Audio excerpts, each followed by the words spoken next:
All right, let's jump right in. We're going to explore a really counterintuitive idea today, something drawn from a fascinating spiritual text. And it's this, the idea that to truly live, you first have to die.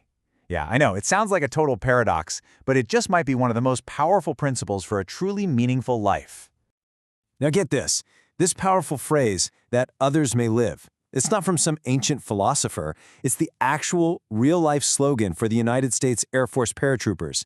It's stitched right onto their patches. It's this constant reminder that they are willing to give up everything, even their own lives, for people they've never even met. So that really makes you wonder, right? How can a motto from the high-stakes world of the military teach us anything about a core principle for our own lives? Well, that's exactly what we're going to unpack today. So let's start with this slogan of sacrifice. It perfectly sets up this central idea of letting go versus holding on. I mean, think about it. It runs completely against our most basic human instinct for self-preservation. It really pushes us to ask the big question, what is worth giving it all up for? To really explain this idea of letting go, our source uses this amazing metaphor from nature. It's called the grain of wheat principle, and it uses a really simple image, a seed, to explain some incredibly deep truths about life and finding your purpose. And here it is. The entire idea is right here in this one sentence. It presents a really clear choice, an unavoidable law of nature, really. A seed has to go through this huge transformation to actually fulfill its purpose. So what does this actually mean? Well, the death of the seed isn't about being destroyed. It's about the end of its existence as a seed. It has to break open. It has to stop being what it was in order to become something so much more, a plant that can produce an incredible harvest. So the key takeaway here is that this is all about transformation, not termination. And this visual just lays it out perfectly. There are two paths, two outcomes. The seed can play it safe, preserve itself, stay tucked inside its shell. And what's the result? It stays alone, isolated. Or it can die to what it is right now, break open, and create this incredible abundance, what the text calls bearing much fruit. Now, to make this idea a little less abstract, our source pulls out this fantastic modern-day parable from a place you would probably never expect, a Hollywood blockbuster. Let's take a look at how a change in what someone treasures can lead to the ultimate sacrifice. Yep, we're talking about Captain Barbossa. Now, for his entire life, this guy has had one single-minded obsession, getting gold. Gold is his treasure. It defines his entire existence. It's everything to him.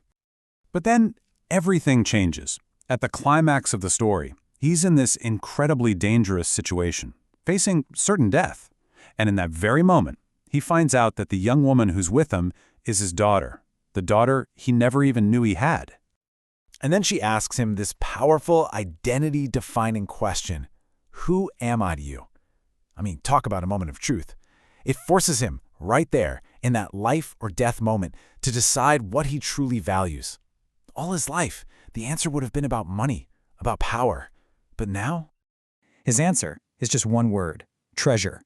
And in that single moment, the meaning of that word is completely redefined for him. He realizes that she is more valuable than all the gold in the entire world. His whole value system gets flipped completely upside down. And this just illustrates the principle so brilliantly. The immediate result of this massive shift in perspective is that he willingly lets go. He sacrifices his own life to save hers. By dying to himself, he allows his true treasure to live. He literally becomes the grain of wheat that falls to the earth. Okay, so this path of self-denial, it's obviously difficult, right? Which raises a really important question. Why would anyone choose it? Well, the source text doesn't just give us a command, it also lays out this powerful threefold promise for anyone who embraces this way of living. Okay, so first, you will bear much fruit. Your life will have a much bigger purpose and impact. Second, and this is the great paradox, by losing your life for something greater, you will actually keep it for eternity. And third, the ultimate goal is to be with Him, a promise of deep presence and relationship. This all leads us to the final and maybe the deepest layer of this whole concept. What does it actually mean to follow someone down this path? Because, it's not as simple as just walking behind them.